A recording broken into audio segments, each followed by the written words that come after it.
नमस्ते। आज हम देखेंगे कि कितने सरल तरीके से हम बिलमिड का उपयोग कर सकते हैं।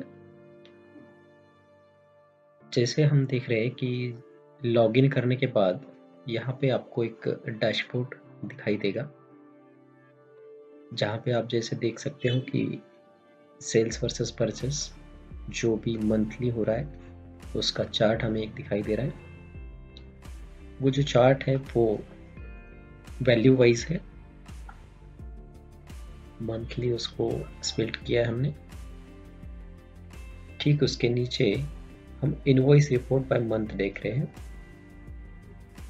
जो इनवॉइस रिपोर्ट बाय मंथ है वो सेल्स है, हर महीने का सेल्स। और ठीक उसके नीचे हम देख पा रहे हैं परचेस रिपोर्ट है बाय मंथ।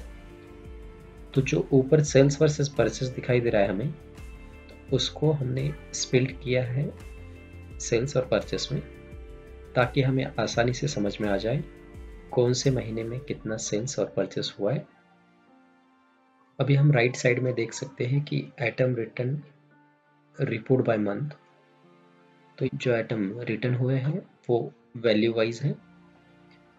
उसके ठीक नीचे हम देख पा रहे हैं कि सेल्स बाय टॉप 5 आइटम्स। तो हमारे यहाँ से जो भी सबसे ज़्यादा 5 चीज़ें बिक रही हैं वो हम यहाँ पे देख पा रहे हैं। ठीक उसके नीचे परचेस टॉप 5 आइटम्स। सो इसमें हम देख पा रहे हैं कि जो भी हमने वेंडर के पास से परचेस किए हैं आइटम्स, जैसे ही हम होम मॉड्यूल पर क्लिक करते हैं ये ऐसी स्क्रीन दिखाई देगी, और इसमें हमें क्लिक करना है न्यू सेल्स पे। जैसे ही हम न्यू सेल्स पे क्लिक करेंगे तो हमें एक नया विंडो ओपन होगा, जहाँ से हम पूरा सेल्स जो है काउंटर वो यहाँ से हैंडल कर सकते हैं। हम देख पा रहे हैं यहाँ पे कस्टमर नेम। तो जो हमारे एग्जिस्टिंग कस्टमर है वो आप यहाँ पे नाम से ढूंढ सकते हैं, या फिर उनका मोबाइल नंबर आप एंटर कर सकते हो,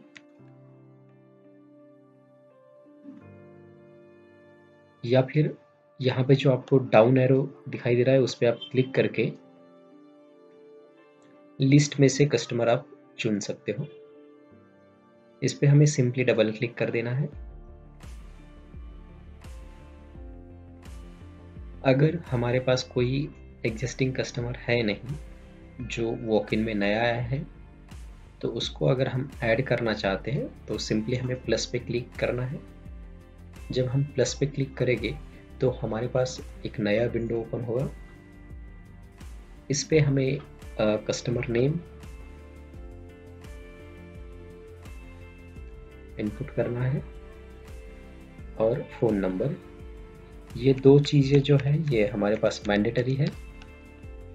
इसके बाद जो भी फील्ड आपको दिखाई दे रही है तो ये मैंडेटरी है नहीं, ऑप्शनली आप ले सकते हो।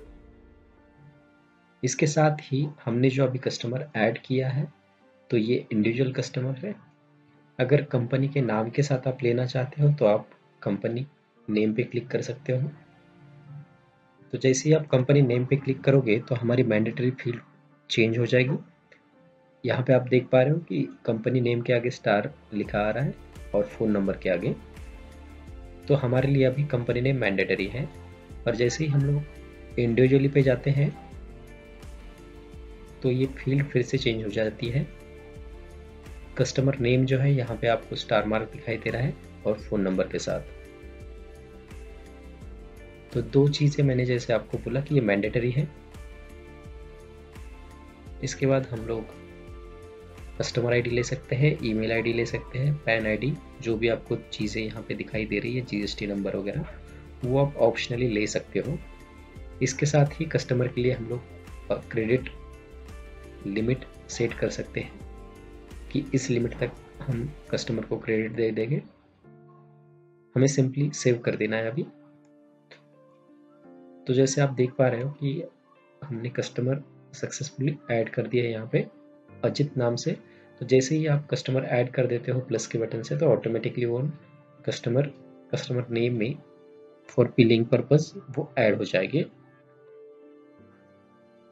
उसके बाद हमने जैसे देखा था कि कस्टमर नेम के लिए हम लोग सर्च कर सकते हैं, तो ठीक आइटम नेम के लिए भी हम लोग यहाँ पे सर्च कर पाते हैं, या फिर जो डाउन एरो दिखाई दे रहा है यहाँ से हम लोग सेलेक्ट कर सकते हैं कोई भी प्रोडक्ट जो हमें ऐड करना है। तो इसके साथ ही हमें दिखाई देगा यहाँ पे जो भी हम लोग प्रोडक्ट सेलेक्ट करेंगे, आइटम का स्टॉक दिखाई देगा, आइटम टाइप दिखाई देगा। अगर आपने HSN कोड कोई आइटम के लिए अप्लाई किया है तो यहाँ पे आप देख सकते हो। और हमें जब भी सेलेक्ट करना है तो डबल क्लिक करना है इसमें, तो ऑटोमेटिकली प्रोडक्ट ऐड हो जाएगा। इसके साथ ही हम लोग बारकोड स्कैन करके प्रोडक्ट को ऐड कर सकते हैं। हमें सिंपली बारकोड पे क्लिक करना है और जो भी हमने इन्वेंट्री ऐड की है उस प्रोडक्ट को हमें सिंपली स्कैन करना है। तो जैसे ही हम लोग स्कैन करेंगे प्रोडक्ट यहाँ पे 1 बाय 1 ऐड होते जाएंगे। अभी इसके बाद हम जो देखेंगे कि क्वांटिटी जो है, पहले हमने कस्टमर ऐड किया है, उसके बाद प्रोडक्ट, इसके बाद जो है हमें क्वांटिटी चेक करनी है कि हम कितना सेल करना है हमें। इस पे मैं 3 क्वांटिटी कर देता हूँ। इसके साथ ही हमें अगर कोई कस्टमर को डिस्काउंट देना है तो यहाँ पे हम लोग डिस्काउंट दे सकते हैं। जैसे मैं अभी 10% डिस्काउंट दे रहा हूँ। तो अभी आप जैसे देख पा रहे हो कि जो टोटल अमाउंट है वो 2697 रुपये हुआ है। तो इसको अगर हमें राउंड अप करना है 2690 रुपये, हमें डबल क्लिक करना है लास्ट फाइनल अमाउंट पे 2690 रुपीज़, और ये हमारा राउंड अप अमाउंट हो गया। इसके बाद जो पेमेंट मोड रहेगा वो हमें सेलेक्ट करना है। तो जो बाय डिफ़ॉल्ट पेमेंट मोड रहेगा वो कैश का रहेगा। जो डाउन एरो साइड में है उस पर आप क्लिक कर सकते हैं। उस पर क्लिक करने के बाद हमें ऑप्शन दिखाई देगा। जो ऑप्शन हमें दिखाई दे रहा है उसमें पहले बाय डिफ़ॉल्ट जो कैश है वो सबसे पहले दिखाई दे रहे हैं। उसके बाद हम लोग कार्ड, चेक, क्रेडिट, कई बार ऐसा होता है कि पेमेंट के जो है वो कस्टमर की तरफ से 2 मोड से आता है, जैसे कार्ड प्लस कैश आता है, कैश प्लस चेक भी आ सकता है। तो वो भी हमारे पास जो है वो प्रोविज़न है। और अभी जो देखा जा रहा है कि मार्केट में ज़्यादातर पेमेंट ऑनलाइन आता है, तो ऑनलाइन पेमेंट भी आप ले सकते हो। अभी हम ऑनलाइन पेमेंट सेलेक्ट करेंगे। तो जैसे ही हम लोग ऑनलाइन पेमेंट मोड लेंगे तो इसमें हमें जो मैंडेटरी चीज़ें हैं डालना, फर्स्ट बैंक नेम, दूसरा ट्रांजैक्शन आईडी हम लोग एक डेमो के लिए सेट कर देते हैं, और उसके बाद पेमेंट डेट। तो पेमेंट डेट हो सकता है कि जो हमने पेमेंट रिसीव किया है वो थोड़ा बहुत पीछे की हो, लेटेस्ट डेट से सिंपली सेट कर सकते हैं जिस डेट को भी हमें पेमेंट मिला है। सेव और प्रिंट पे क्लिक कर देना है। हमने अभी देखा कि हम कितने सरल तरीके से बिलिंग कर सकते हैं।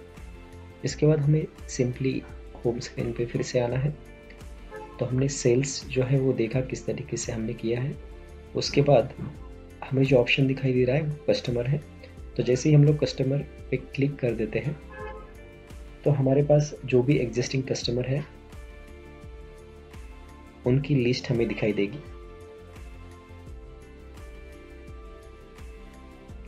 इस लिस्ट में हम लोग देख पा रहे हैं कि जो हमने डिटेल्स लिए हैं तो वो यहाँ पे आपको दिखाई देंगे।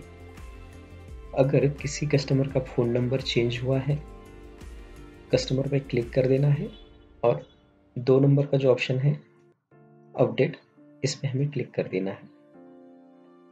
तो जो भी हम चेंजेस करना चाहते हैं यहाँ पे चेंजेस कर सकते हैं, और उसके बाद हमें सिंपली अपडेट कर देना है।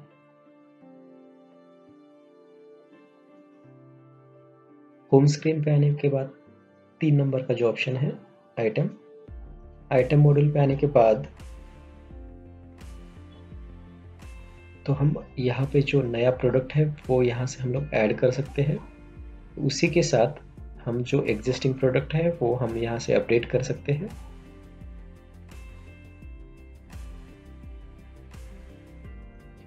तीन नंबर का जो ऑप्शन दिखाई दे रहा है हमें प्रिंट लेबल,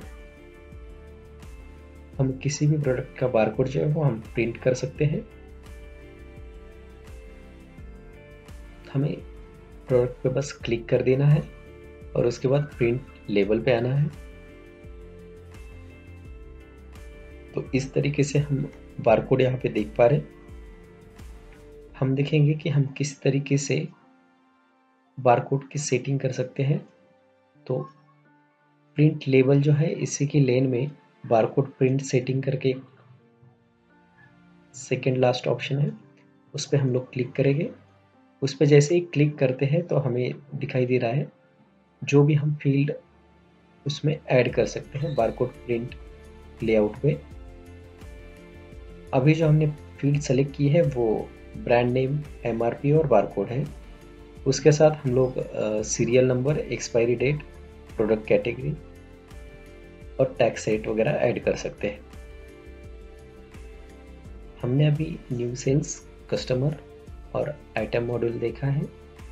इसके साथ ही हम अभी इन्वेंट्री एडजस्टमेंट देखेंगे।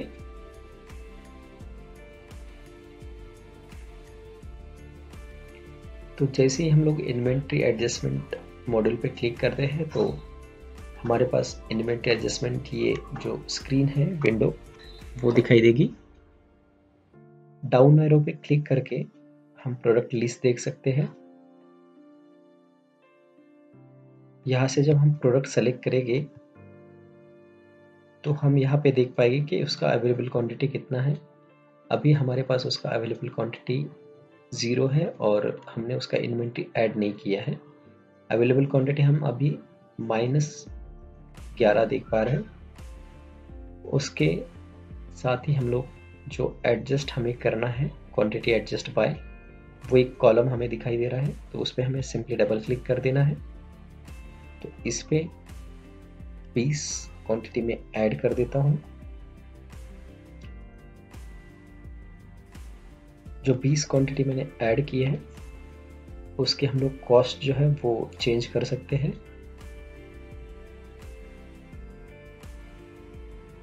तो हमारे पास अवेलेबल क्वांटिटी -11 थी। अब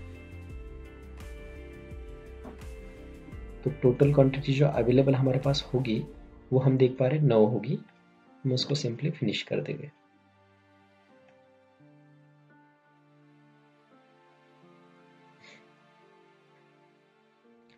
जो आइटम हमारे पास रिटर्न हो रहे हैं वो हम लोग यहाँ से रिटर्न ले सकते हैं।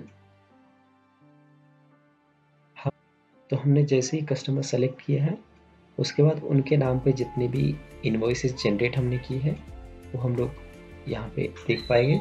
अभी इनके नाम से सिर्फ एक ही हमने इनवॉइस जनरेट किया है, उसको हम सिंपली क्लिक करेंगे।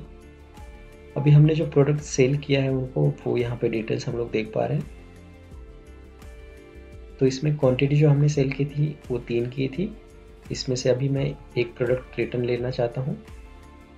तो इस पे जो है रिटर्न क्वांटिटी, इस पर हमें डबल क्लिक करना है। जैसे ही हम लोग डबल क्लिक करेंगे तो ये फील्ड जो है एडिटेबल हो जाती है। मैं भी उसमें से एक आइटम रिटर्न ले लेता हूँ। और एक आइटम जो रिटर्न ले रहे हैं हम लोग वो किस वजह से ले रहे हैं यहाँ पे हम लोग मेंशन कर सकते हैं। तो डैमेज प्रोडक्ट में डाल देता हूँ, इसकी वजह से हमें जो प्रोडक्ट है वो रिटर्न मिला है।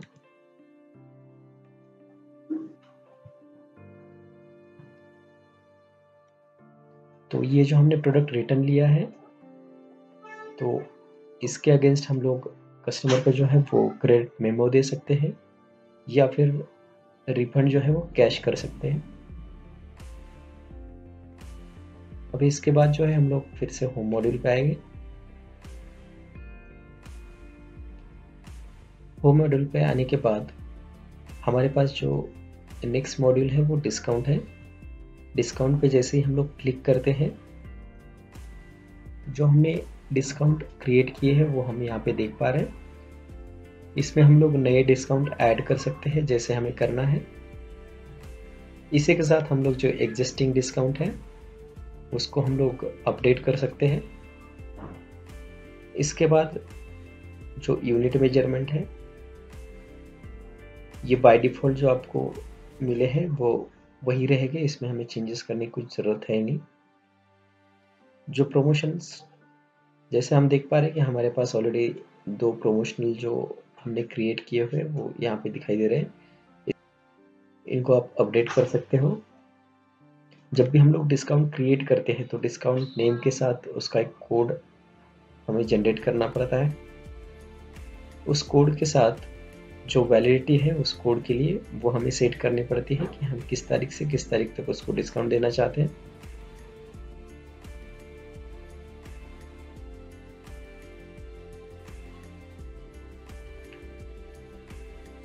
हमने अभी प्रमोशंस मॉडल देखा, उसके बाद हम लोग आते हैं रिवॉर्ड पॉइंट। तो यहाँ पे आप रिवॉर्ड पॉइंट क्रिएट कर सकते हो। यहाँ पे आप देख पा रहे हैं कि ओल्ड वैल्यूज जो है वो 10 पॉइंट्स दिखाई दे रहे हैं। तो 10 पॉइंट जो है हमें मिलेंगे 10 रुपए के खरीदी पर, और उसका टोटल वैल्यू होगा 10 रुपए, और एक बार में कस्टमर 10 रुपए स्पेंड कर सकता है। तो ये आप आपके हिसाब से उसको सेट कर सकते हैं।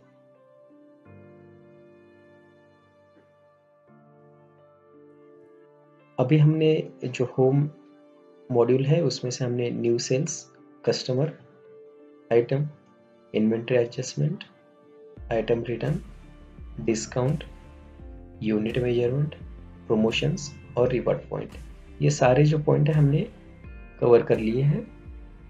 इसके बाद हम आएंगे परचेस मॉड्यूल पे। तो हम जो भी परचेस वेंडर के पास से कर रहे हैं वो हमें देखना है। तो जैसे ही हम लोग परचेस मॉड्यूल पे क्लिक करेंगे, जो हमारा होम बटन है उसी के बाजू में हमें एक परचेस मॉड्यूल दिखाई दे रहा है। तो हमें सिंपली वेंडर पे क्लिक करना है। तो जैसे ही हम लोग वेंडर पे क्लिक करेंगे तो हमारे पास जो भी हमारे एग्जिस्टिंग वेंडर है उनकी लिस्ट हमें दिखाई दे रही है। तो जैसे हमने कस्टमर की लिस्ट देखी थी, कस्टमर पे क्लिक करने के बाद तो उसी तरीके से हम वेंडर की लिस्ट देख पा रहे हैं। हमें अगर कोई नया वेंडर ऐड करना है तो हम सिंपली ऐड न्यू पे क्लिक करके नया वेंडर ऐड कर सकते हैं। अगर एग्जिस्टिंग वेंडर जो है उसके कुछ डिटेल्स हमें अपडेट करने हैं तो हम किसी भी वेंडर को सेलेक्ट करके अपडेट पे क्लिक कर देंगे। तो जो भी इंफॉर्मेशन हमने पहले वेंडर के लिए है तो उसको हम अपडेट कर पाते हैं यहाँ से। अभी हम जो परचेस मॉड्यूल देख रहे हैं, हमने वेंडर देखा कि हम वेंडर जो है कैसे किस तरीके से हम नया वेंडर ऐड कर सकते हैं, या फिर जो एग्जिस्टिंग वेंडर हमारे पास रजिस्टर है उनको हम किस तरीके से अपडेट कर सकते हैं उनकी इंफॉर्मेशन। अभी जो 2 नंबर का ऑप्शन है परचेस ऑर्डर, उस पर हमें क्लिक करना है। परचेस ऑर्डर जो नया विंडो है वो यहाँ पे ओपन हुआ दिखाई देगा। जैसे हम सेल्स करते हैं तो उस टाइम हम जो कस्टमर है वो नाम से हम लोग सेलेक्ट कर सकते हैं। तो उसी तरीके से आप यहाँ पे वेंडर भी सर्च कर सकते हैं। उसके साथ ही वेंडर के कॉन्टैक्ट नंबर से हम लोग सेलेक्ट कर सकते हैं।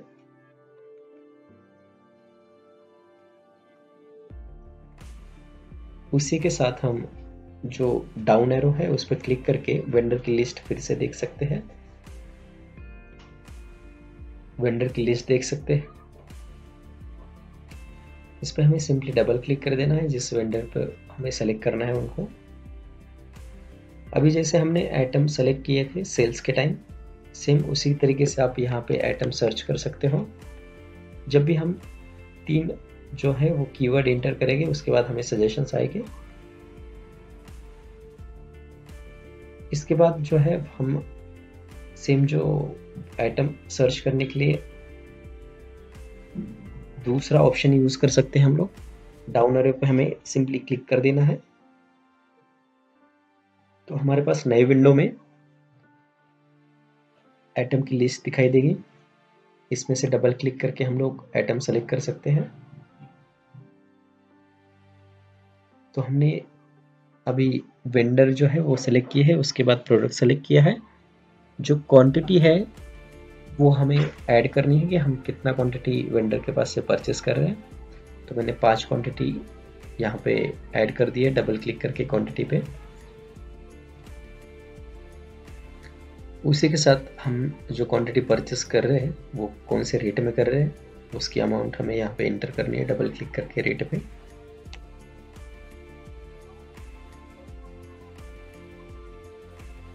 और प्लेस ऑफ सप्लाई डालना है, तो मैं प्लेस ऑफ सप्लाई जो है वो पुणे डाल देता हूँ। जब हम सेव करेंगे तो हमने पहले परचेस ऑर्डर क्रिएट की है, उसके अगेंस्ट हमें ऑर्डर अभी तक मिली नहीं है। तो जैसे ही हम लोग ऑर्डर रिसीव करना चाहते हैं तो हमें आइटम रिसिप्ट जो ऑप्शन है लेफ्ट हैंड साइड में, इस पे हम लोग क्लिक कर देंगे। अभी हम देख पा रहे हैं कि हमने परचेस क्वांटिटी जो की है वो 5 की है और क्वांटिटी टू रिसीव जो है वो हमें यहाँ पे डबल क्लिक करके एडिट कर देनी है, तो हम लोग 5 कर देंगे। तो हमने जो क्वांटिटी रिसीव की है वो 5 की है। अभी हमने पीओ जनरेट किया, उसके बाद हमने क्वांटिटी जो है वो रिसीव की है, तो हमें अभी वेंडर का पेमेंट करना है। तो हम आइटम रिसिप्ट पे क्लिक कर देंगे, गो टू परचेस ऑर्डर। अभी हम देख पा रहे हैं कि हमने पीओ जनरेट किया और उसके अगेंस्ट हमने रिसीव जो आइटम किए थे, पीओ जो जनरेट किया था हमने 5 क्वांटिटी का किया था और रिसीव क्वांटिटी जो हुई है हमें 5 हुई है। तो जो बिल हमें जनरेट करना है, तो हम देख पा रहे हैं कि पीओ का जो स्टेटस है वो बिलिंग का पेंडिंग है। तो हमें ऑर्डर पे जस्ट क्लिक कर देना है और वेंडर बिल पे जाना है। जैसे ही हम लोग वेंडर बिल पे आएंगे तो क्वांटिटी टू बिल ऑप्शन आएगा, इस पे हम लोग डाल देंगे 5 क्वांटिटी। हमने पीओ जनरेट किया था, परचेस किया था 5 का, रिसीव हमें 5 हुए हैं और जो बिलिंग कर रहे हैं उसका भी हम लोग 5 का बिलिंग कर रहे हैं। इसके लिए हमें वेंडर बिल नंबर भी इंटर करना होगा। यहाँ पे आप देख पा रहे हैं वेंडर नेम, पीओ नंबर और उसके ठीक नीचे हमने भी वेंडर जो बिल नंबर है वो ऐड किया है यहाँ पे 123423 और इसको हम लोग सेव कर देंगे। तो हमने वेंडर का बिल नंबर जो ऐड किया है उसके अगेंस्ट हमें अभी पेमेंट करना है। तो हम गो टू बिल पेमेंट पे जाएंगे। अभी हमने जो वेंडर सेलेक्ट किया है उसके अगेंस्ट हमें कितने बिल पेंडिंग है या फिर पेड हुए ये वो यहाँ पे लिस्ट में दिखाई देंगे। जो भी हम बिल पेमेंट कर रहे हैं उसके अगेंस्ट हम लोग यहाँ पे मेमो क्रिएट कर सकते हैं। अभी हम जो पेमेंट कर रहे हैं वो सेकंड जो बिल है उसका हम लोग बिल पेमेंट कर रहे हैं। जो उसके ऊपर वाला पार्शियली पेड हुआ है वो हम देख पा रहे हैं। जो बिल है हमें पे करना है वो सेलेक्ट किया है हमने। इसके बाद हमें जो पेमेंट मोड है वो सेलेक्ट करना है, cash, card, cheque, online payment, जो भी कोई मोड आप यूज कर रहे हैं वो यहाँ पे ऐड कर सकते हो। मैंने कैश कर दिया है और इसको मैं अभी सिंपली सेव कर देता हूँ। तो हमने देखा कि हमने पहले परचेस ऑर्डर क्रिएट किया, उसके बाद जो आइटम है वो हमने रिसीव किया और जो हमने आइटम रिसीव किया है उसका हमने बिल पेमेंट कर दिया वेंडर को। इतने सरल तरीके से बिल पेमेंट का उपयोग कर सकते हैं। धन्यवाद।